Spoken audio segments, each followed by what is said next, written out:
നമസ്കാരം. വളരെ പ്രധാനപ്പെട്ട ഒരു വാർത്ത അറിയിപ്പാണ് ഇന്ന് ഞാൻ നിങ്ങളുമായി ഷെയർ ചെയ്തിരുന്നത്. നമുക്ക് കിസാൻ സമ്മാൻ നിധി ആനുകൂല്യങ്ങളുമൊക്കെയായി ബന്ധപ്പെട്ട് പലതരത്തിലും വീഡിയോസ് ഒക്കെ വരുന്നുണ്ട്. നമ്മളും ചെയ്യാറുണ്ട് വീഡിയോസ് ഒക്കെ. ഇതിന്റെ ഒരു പശ്ചാത്തലം എന്ന് പറയുന്നത് തന്നെ ഇപ്പോൾ ലോക്സഭാ ഇലക്ഷൻ വരുന്ന സമയമാണ്. അതുകൊണ്ട് തന്നെ തുക വർദ്ധിപ്പിക്കുക എന്നുള്ളത് എല്ലാവരും വളരെ സന്തോഷത്തോടു കൂടിയൊക്കെ നോക്കിക്കൊണ്ടിരിക്കുന്ന ഒരു സാഹചര്യമാണ്. ഇപ്പോൾ കേന്ദ്ര സർക്കാരിന്റെ ഇപ്പോൾ ഭരിച്ചുകൊണ്ടിരിക്കുന്ന പാർട്ടിയുടെ അധ്യക്ഷൻ തന്നെ പറഞ്ഞിരിക്കുന്ന ഒരു കാര്യമാണ് കിസാൻ സമ്മാൻ നിധി തുക വർദ്ധിപ്പിക്കും, ഇതുമായി ബന്ധപ്പെട്ടുള്ള നടപടി ഉണ്ടാകുമെന്നൊക്കെയുള്ള കാര്യം.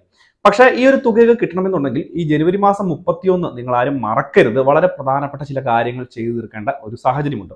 ഇങ്ങനെയുള്ള ആളുകൾക്ക് മാത്രമേ തുക വർദ്ധിപ്പിച്ചാൽ പോലും ലഭിക്കുകയുള്ളൂ. ഇത് സംബന്ധിച്ചുള്ള വിശദമായിട്ടുള്ള കാര്യങ്ങളാണ് നമ്മൾ ഇന്ന് നോക്കുന്നത്. വീഡിയോ പൂർണ്ണമായിട്ട് കാണുക, ചാനൽ ഒന്ന് സബ്സ്ക്രൈബ് ചെയ്യുക, ഫേസ്ബുക്ക് വഴി വീഡിയോ കാണുന്നവർ ഫേസ്ബുക്ക് പേജ് കൂടി ഫോളോ ചെയ്യുക. നമുക്ക് വിശദമായിട്ടുള്ള അറിയിപ്പ് നോക്കാം. നമ്മുടെ സംസ്ഥാനത്തൊക്കെ വളരെ വലിയ രീതിയിൽ ഈ ഒരു കിസാൻ സമ്മാൻ നിധി ആനുകൂല്യം കൈപ്പറ്റുന്നവരുണ്ട്. ഇതിൽ അനർഹരായിട്ടുള്ള ആളുകളെയൊക്കെ പിരിച്ചുവിടുന്നതും അല്ലെങ്കിൽ ഈ ഒരു പദ്ധതിയിൽ നിന്ന് പുറത്താക്കുന്നതുമായിട്ടുള്ള നടപടികളൊക്കെ വളരെ വേഗത്തിൽ തന്നെ നടന്നുകൊണ്ടിരിക്കുന്ന ഒരു സമയം കൂടിയാണ്. പ്രത്യേകിച്ച് അർഹതയുള്ള കൂടുതൽ ആളുകൾക്ക് ഈ ഒരു തുക വിതരണം ചെയ്യുക എന്നുള്ളത് കേന്ദ്ര സർക്കാരിന്റെ ഏറ്റവും പ്രധാനപ്പെട്ട ഒരു നടപടി കൂടിയാണ്. ഇതിന്റെ ഒരു പശ്ചാത്തലത്തിലാണ് ഇപ്പോൾ ഈ ഒരു അടുത്ത ഗഡു, അതായത് 16ാമത്തെ ഗഡു വിതരണം ചെയ്യുമ്പോൾ 10,000 രൂപ വരെ ലഭിക്കുവാനുള്ള സാഹചര്യമുണ്ട്. അതായത് ഈ മാസം 31-ാം തീയതിക്കകം EKYC അതുപോലെ തന്നെ ലാൻഡ് സീഡിങ് ഇത് രണ്ടും ഒന്നും ചെയ്തിട്ടില്ലാത്ത ആളുകൾ തീർച്ചയായിട്ടും ഇതൊക്കെ ചെയ്യുക.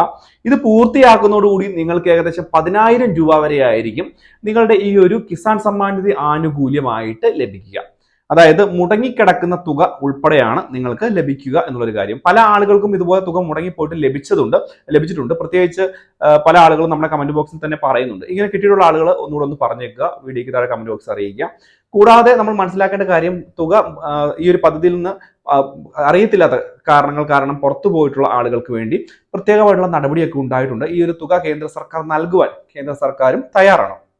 അതുകൊണ്ട് ഈ ജനുവരി മാസം 31-ാം തീയതി തന്നെ ഈ ഒരു ലാൻഡ് സീഡിംഗ് ഒക്കെ പൂർത്തീകരിക്കുക. അടുത്ത ഗഡു 16ാമത്തെ ഗഡു വിതരണം ചെയ്യുമ്പോൾ 10,000 രൂപ നിങ്ങളുടെ ബാങ്ക് അക്കൗണ്ടുകളിലേക്ക് എത്തിച്ചേരും. മുൻപ് ഇപ്പോൾ മുടങ്ങിക്കിടക്കുന്ന ആളുകൾക്കായിരിക്കും ഇത് ബാധകമായിട്ടുള്ളത്. അല്ലെങ്കിൽ മുൻപ് EKYC ചെയ്തിട്ടുള്ള ആളുകൾക്ക് ഇതൊന്നും ചെയ്യേണ്ട ആവശ്യമില്ല. കൂടാതെ അടുത്ത തുക വർധനവാണ്. തുക വർധനവ് എന്ന് പറയുമ്പോൾ നമ്മൾ ശ്രദ്ധിക്കേണ്ട ഒരു കാര്യമുണ്ട്.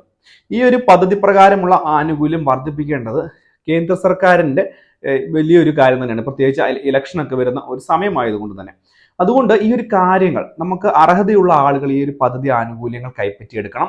തെറ്റായിട്ട് എന്തെങ്കിലും നിങ്ങൾക്ക് ഈ ഒരു പദ്ധതിയിലേക്ക് അപേക്ഷിച്ച് തുക വാങ്ങുന്ന ആളുകൾക്ക് ഭൂമി ക്രയവിക്രയം നടത്താൻ സാധിക്കില്ല എന്നുള്ള അങ്ങനെയുള്ള എന്തെങ്കിലും ഒരു കാരണങ്ങൾ നിങ്ങളുടെ അടുത്ത് ആരെങ്കിലും പറയുകയാണ് എന്നുണ്ടെങ്കിൽ തീർച്ചയായിട്ടും അതൊന്നും സത്യമല്ല എന്നുള്ളൊരു കാര്യം കൂടി ശ്രദ്ധിക്കുക. പഴയ രീതിയിലുള്ള പലതരത്തിലുള്ള ന്യായീകരണങ്ങൾ അല്ലെങ്കിൽ പലതരത്തിലുള്ള തെറ്റായിട്ടുള്ള അപവാദങ്ങൾ ഇപ്പോഴും ഈ ഒരു പദ്ധതിയുമായി ബന്ധപ്പെട്ട് വരുന്നുണ്ട്. ഇങ്ങനെ നമ്മൾ ഈ ഒരു ആനുകൂല്യം കൈപ്പറ്റുന്നതിന് ഭൂമി കാണിക്കുന്നത് കൊണ്ട് നമ്മുടെ ഭൂമി നമുക്ക് വിൽക്കുവാനോ അല്ലെങ്കിൽ മറ്റെന്തെങ്കിലും ആവശ്യങ്ങൾക്ക് ഉപയോഗിക്കുവാനോ ഒന്നും യാതൊരു തരത്തിലുമുള്ള ബുദ്ധിമുട്ടില്ല എന്നുള്ളൊരു കാര്യം പൊതുജനങ്ങളൊന്ന് പ്രത്യേകം മനസ്സിലാക്കാം. ഇതൊരു പ്രധാനപ്പെട്ട കാര്യം തന്നെയാണ്. വരുന്ന ആളുകളിൽ ഇതുമായി ബന്ധപ്പെട്ട് കൂടുതൽ അറിയിപ്പുകളും ഉണ്ടാകും എന്നുള്ളത് മറ്റൊരു കാര്യം തന്നെയാണ്. അപ്പോൾ ഇതുതന്നെയായാലും വളരെ പ്രധാനപ്പെട്ട ഒരു വാർത്താ അറിയിപ്പാണ്. എന്തെങ്കിലും സംശയങ്ങളുള്ള ആളുകൾ തീർച്ചയായിട്ടും വീഡിയോയ്ക്ക് താഴെ കമന്റ് ബോക്സിൽ ചോദിക്കാം. ഇതുവരെയായിട്ടും തുക മുടങ്ങിക്കിടക്കുന്ന, അതായത് കിസാൻ സമ്മാൻ നിധി ആനുകൂല്യങ്ങൾ മുടങ്ങിക്കിടക്കുന്ന ആളുകൾ തീർച്ചയായിട്ടും ഈ ഒരു കാര്യം കൂടി ഒന്ന് വീഡിയോയ്ക്ക് താഴെ ഒന്ന് പറഞ്ഞേക്കുക, മുടങ്ങിക്കിടപ്പുണ്ടെങ്കിൽ. മാത്രമല്ല ജനുവരി മാസം 31 ആരും മറക്കരുത് ഈ പറഞ്ഞ കാര്യങ്ങൾ ചെയ്തു തീർക്കുകയും ചെയ്യുക. 10,000 രൂപ വരെ കിസാൻ സമ്മാൻ നിധി ആനുകൂല്യങ്ങൾ കൈപ്പറ്റുക. അപ്പോൾ വളരെ പ്രധാനപ്പെട്ട വാർത്താ അറിയിപ്പാണ്.